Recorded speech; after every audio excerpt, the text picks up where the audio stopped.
In Moscow, the hammer and sickle is lowered for the last time, and an era comes to an end.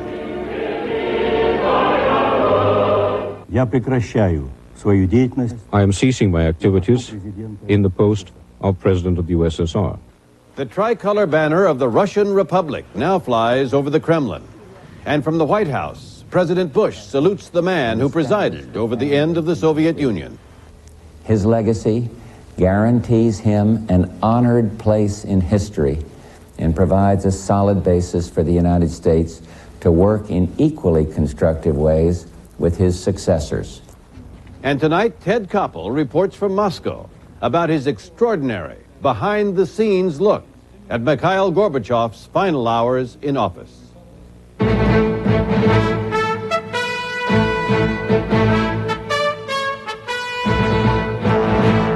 This is ABC News Nightline. Reporting from Washington, Sam Donaldson. Mikhail Gorbachev said it best today, just moments before he resigned his post as the last president of the Soviet Union. If you have to go, you have to go. It's that time, he said. Time for Gorbachev's departure, but of greater importance, time for the end of a state that in its brief 74 years had murdered and oppressed its own people, enslaved other countries, and threatened the peace, the very existence of the whole world. On this day of historic change, Ted Koppel watched the transition from the inside. He joins us now from Moscow. Ted, you spent most of the day with Gorbachev, both in public and in private. What's the strongest impression you came away with? Well, I must tell you, Sam, the strongest impression I got is of a man who is at peace with himself, who, as he told me this morning, has gone through the most difficult psychological aspect of a tough decision, and that is the decision-making process. Once he had made the decision to leave, once he decided to resign, he has been remarkably tranquil, and I've seen him at least half a dozen times over the past week. And we have spent, I guess, the better part of 3 hours together over that time. And I'm just astonished at well, I was going to say passivity of the man. That's the wrong word to describe Mikhail Gorbachev, but perhaps tranquility is an appropriate word.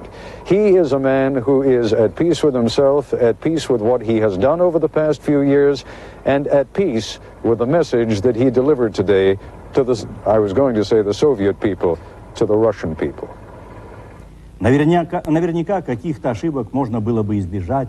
No doubt it might have been possible to avoid many mistakes, to have done much in a better way, but I am sure that sooner or later our common joint efforts will yield their fruit. Our peoples will live in a prosperous and democratic society. I wish all of you the very best.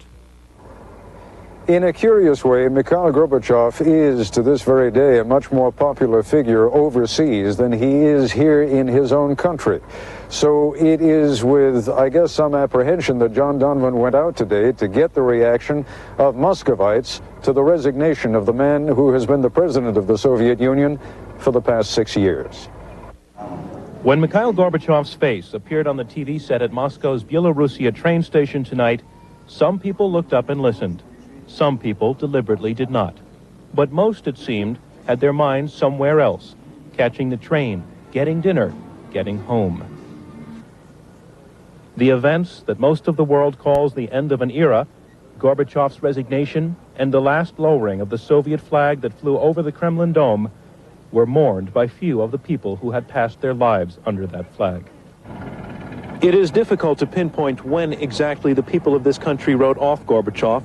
Obviously, it was after they realized they didn't have to fear him, and probably around the time they began to think that his attempts at economic reform had made their living standards worse rather than better.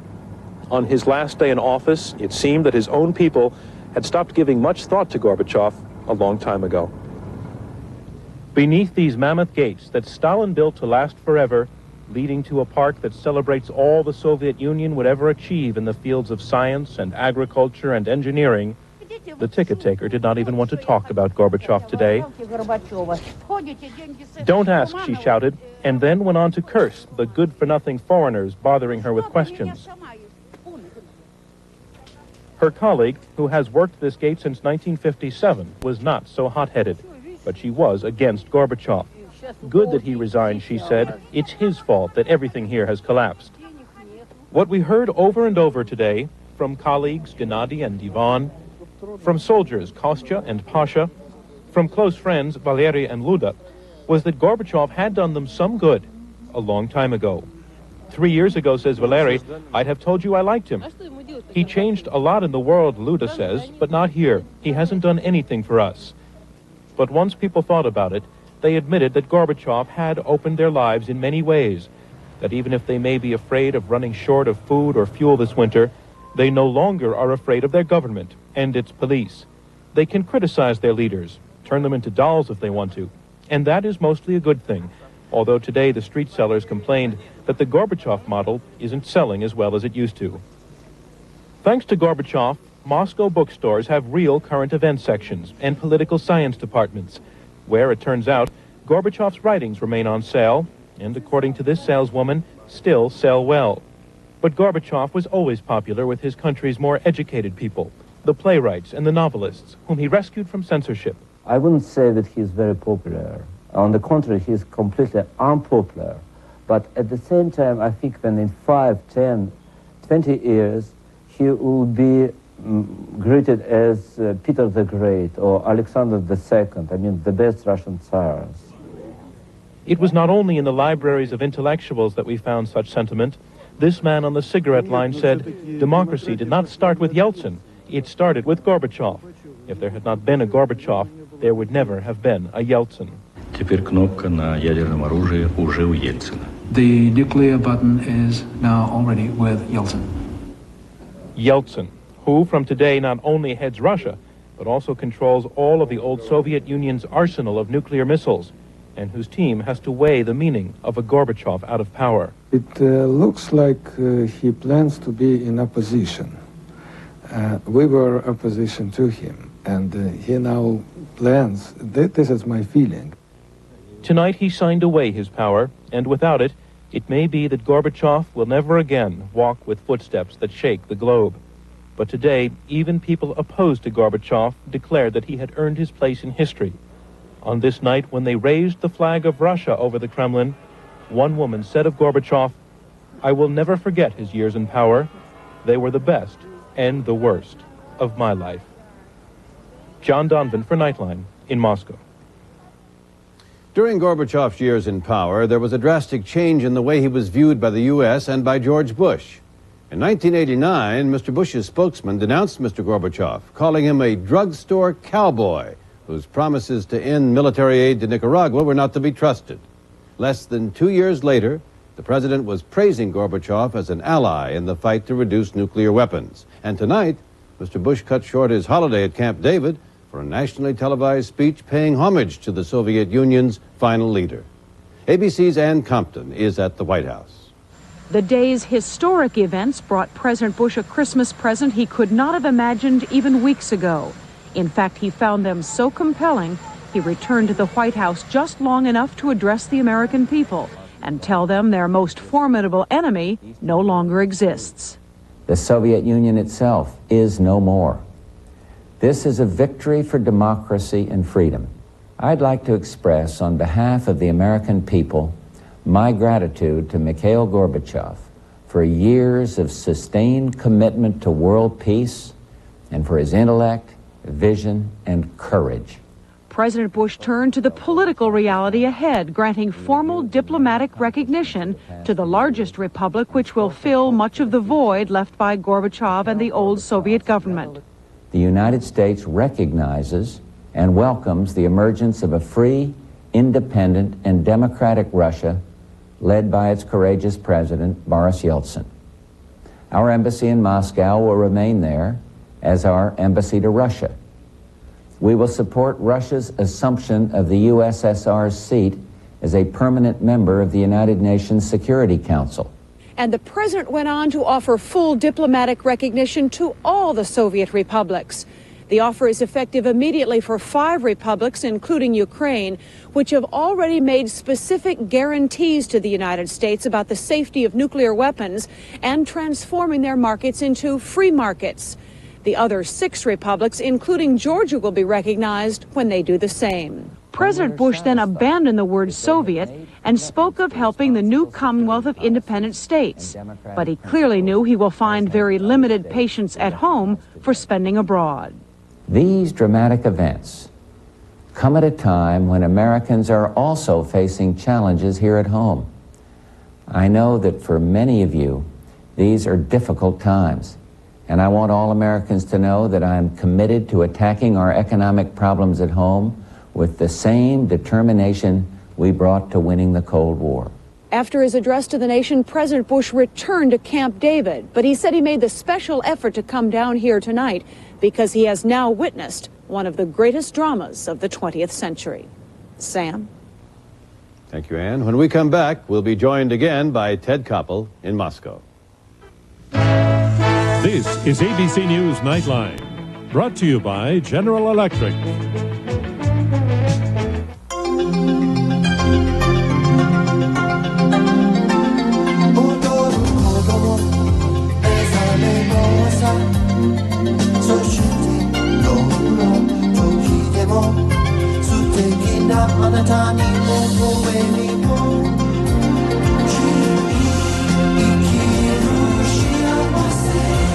The people of Tokyo, like people everywhere, know their future depends upon getting more electricity in a cleaner, more economical way. To get it, they turn to GE, the world leader in gas and steam turbine technology. When Tokyo Electric Power gave GE our largest export order ever, it gave Tokyo the largest, most efficient power plant of its kind in the world, which means more jobs for our people back home and a better future for the people of Japan.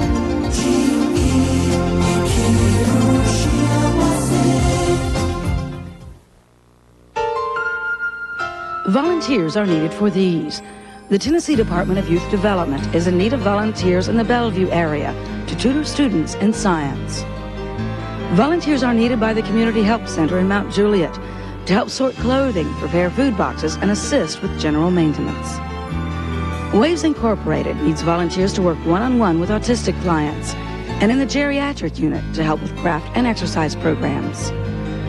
Travelers Rest Historic House needs volunteers to help with the 12th night celebration scheduled for January 5th.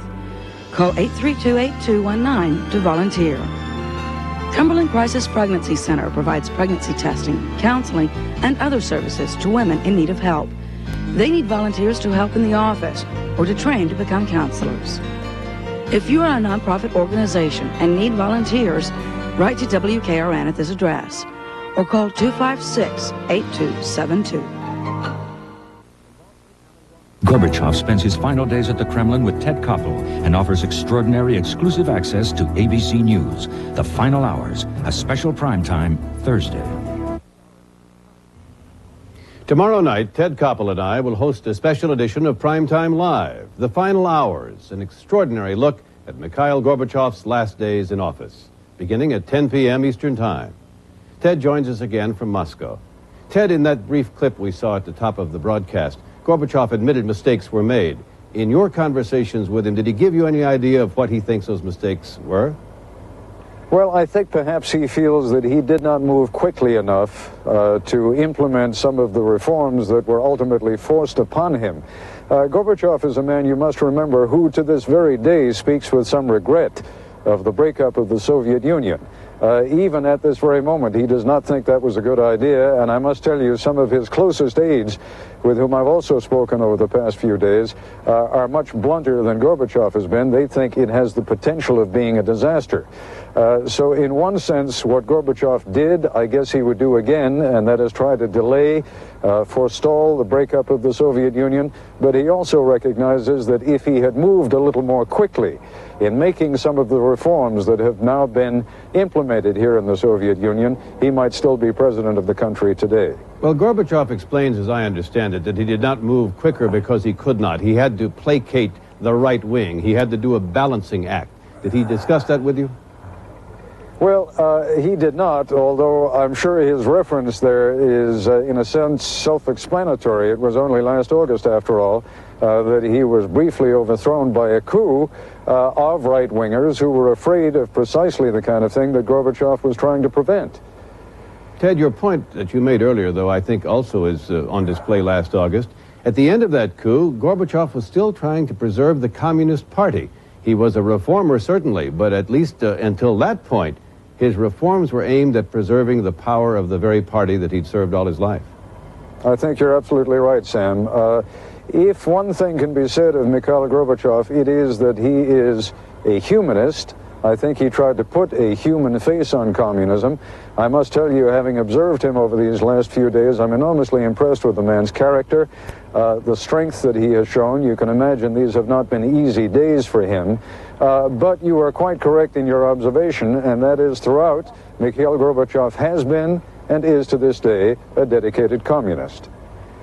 Did you get any impression that Gorbachev might be willing to concede in retrospect that he personally stayed too long? As you know, there's a lot of conjecture and a lot of discussion from many quarters that, in fact, he should have resigned months, if not years ago. Well, I suspect you're right, Sam, but let me tell you what I think is behind that. Even though Mikhail Gorbachev has been publicly very gracious in the comments that he has made about the kind of cooperation that Boris Yeltsin and his government can expect from him, that is Mikhail Gorbachev, the fact of the matter, again, is, and I refer back to conversations with members of his staff who privately are much blunter than Gorbachev has been in public, they're not crazy about Yeltsin. They don't like him, they don't like the people around him, they don't like what they consider to be the shabby way that Mikhail Gorbachev has been forced out of office. So I think there may have been a certain stubbornness at play here, where Gorbachev was digging his heels in and saying, in effect, I'm damned if you're going to push me out of office. But of course, as we all know, these days Yeltsin has the power. Well, there's a terrible irony here, isn't there? Gorbachev and Yeltsin were once great friends, pals, and then Gorbachev engineered Yeltsin's removal from the power structure of the Communist Party. And now the man that he cast down has come back and bested him. That must have been a terrible blow to him. Well, I'm sure it was, Sam. There was a time, I must tell you, until not too long ago, when I thought that Gorbachev and Yeltsin needed each other so badly that neither one could really do without the other. To a certain degree, that may even still be true. And while I've been harping for a couple of moments there on the hard feelings that exist between the two men and certainly between their two staffs, I must also point out something that is truly historic in this country. And that is, this is the first time in many, many, many years that a leader has not been removed either because he died or because he fell from grace and was thrown into jail or killed or was sent into exile in disgrace. Ted, let's look ahead to what is going to happen under Yeltsin and what Gorbachev's future may be. And we'll do that when we continue our discussion in just a moment. Hi, I'm John Madden with some of America's Olympic hopefuls, announcing Chrysler Plymouth's Drive for the Goal holiday clearance. That means a donation to the U.S. Olympic team and big savings to you. Up to $2,000 or low financing. Save on Voyager and Acclaim. Get $1,000 back on Sundance. Get big savings on Imperial and LeBaron sedan. You save and the Olympic team wins. What could be better? See your Chrysler Plymouth dealers now. The holiday clearance ends soon. For thousands of special values, this is the best week to buy at Sears. For example, right now, this powerful Craftsman 2-horsepower 6-gallon wet-dry vac of $59.99 value is only $39.99. But hurry, Sears' best week to buy ends soon. 8 a.m. the day after Christmas is the start of Sears' best week to buy. Save on thousands of great sale items like 30 to 50% on fall and winter outerwear and 30 to 50% on gift wrap, artificial trees, and trim. So get to Sears the day after Christmas for the best week to buy. Last night, Daddy came home real funny for a while. Then he got real mad and scared Mommy. And she was crying and she said, "Please don't pretend anymore. Get some help." If you have an alcohol or a drug problem or love someone who does, call the Baptist Drug and Alcohol Recovery Center now, 329-7777. Please don't pretend anymore. Get some help. Here are some of the needs in our area. The Community Care Fellowship provides counseling, financial assistance, and noon meals for the homeless. The center needs personal care items and canned food. My Friend's House in Franklin is an emergency shelter for teens, ages 12 through 17. It needs these items: Samaritan Recovery Community is a treatment center for men and women who have alcohol or drug dependency, including those who cannot afford to pay. The center needs personal hygiene items. Call this number to help. Tennessee Department of Human Services needs radios, clothing, sports equipment, fishing tackle, gloves, hats, and winter clothes. Crittenden Services helps pregnant women and adolescents, expectant fathers, and young families. It needs these items. If you're a nonprofit agency with needs, write WKRN at this address or call 269-6765. Mothers, beware. Could a doctor give you misleading prenatal care? It's more likely than you think. Some valuable lessons for anyone who's pregnant on 2020 Friday. America's first test tube baby is turning 10. Tomorrow, Elizabeth Carr and her parents. Also treating the common cold, plus Diane Keaton on Good Morning America tomorrow. Ted Koppel joins us again from Moscow, where it is how cold, Ted? It looks like it may be 20 below.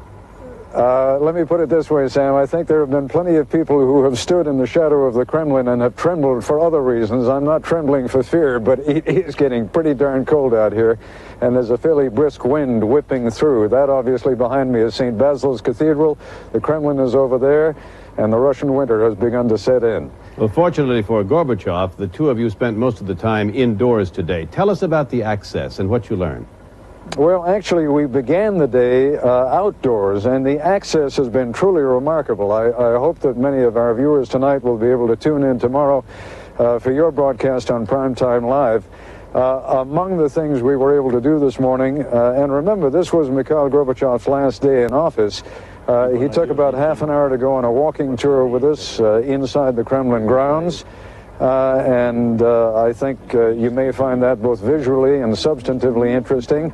And then what was perhaps the most extraordinary access that certainly I have ever had in a career that spanned 30 years was when we were invited in by Mikhail Gorbachev to videotape his final conversation as the president of the Soviet Union with his old friend George Bush, the president of the United States. Алло. Да, Джордж, дорогой, приветствую. This was not just a conversation between two statesmen, but a conversation between two men who truly have become old friends. Барбару, всю семью. Well, Ted, what's ahead for Mikhail Gorbachev? He said today that he wasn't going to go hide in the woods. Did he give you any idea what that meant?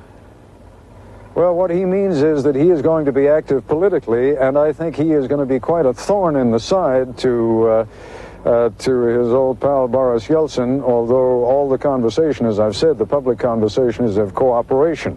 Yeltsin had better be on his mark because Mikhail Gorbachev has not retired in his own mind. Now, he is going to start up a foreign policy institute. He's going to be cooperating in that with his old friend Edvard Shevardnadze, the man who was his foreign minister. He's going to be doing a fair amount of traveling, and I think that you could expect to see him on a very profitable lecture tour at some point or another in the United States, possibly even spending a little bit of time at one or two American universities.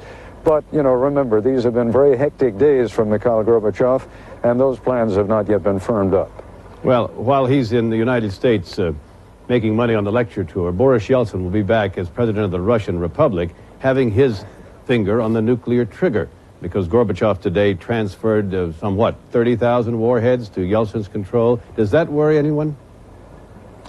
Well, it certainly worries one of Mikhail Gorbachev's closest aides, the man I guess I can best describe him as having been the equivalent of Brent Scowcroft, President Bush's national security advisor.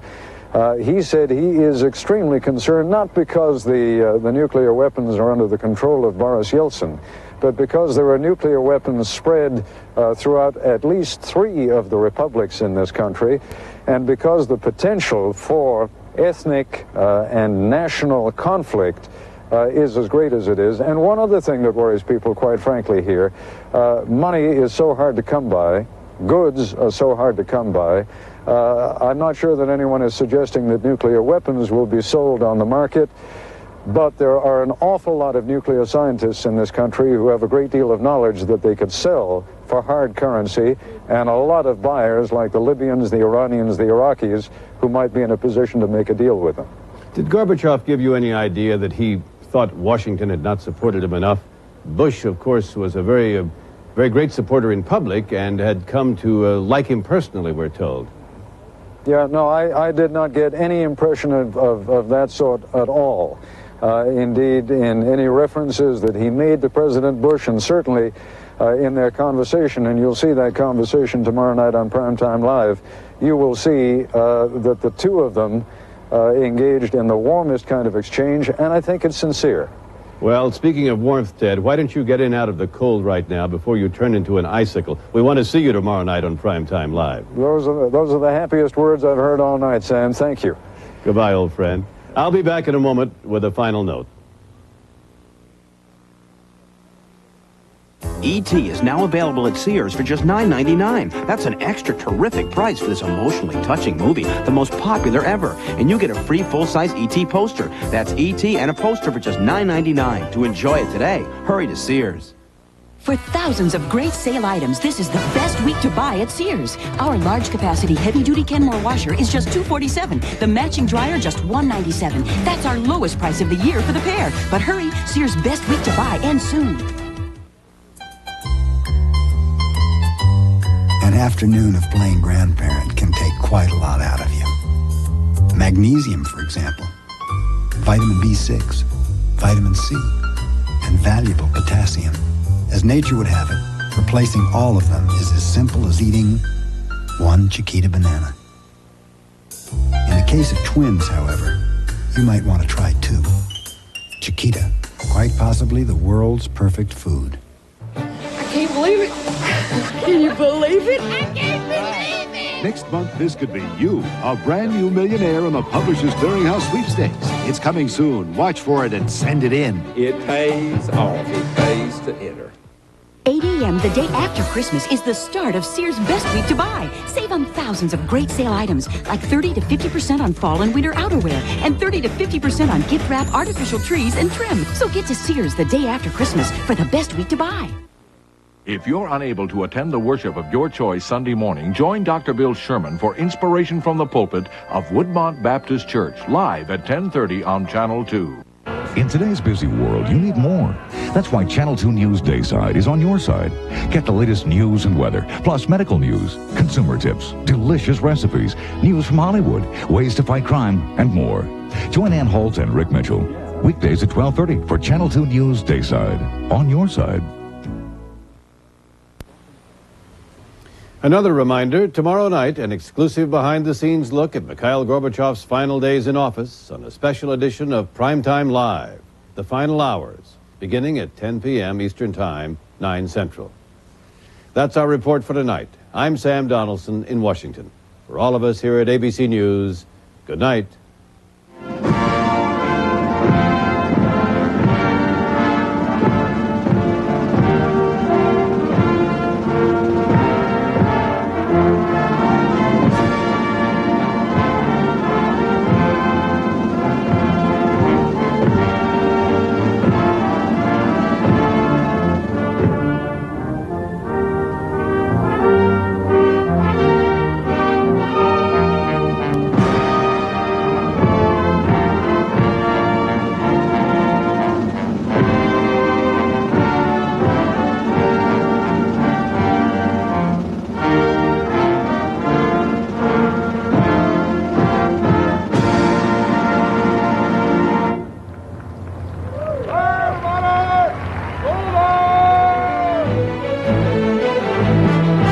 This has been ABC News Nightline. If you wish a video cassette version of Nightline, the cost is $14.98, plus $3.95 shipping and handling. If you wish a printed transcript of this or any Nightline broadcast, please send $4 to Journal Graphics, 1535 Grant Street, Denver, Colorado, 80203. Nightline is a presentation of ABC News. More Americans get their news from ABC News than from any other source.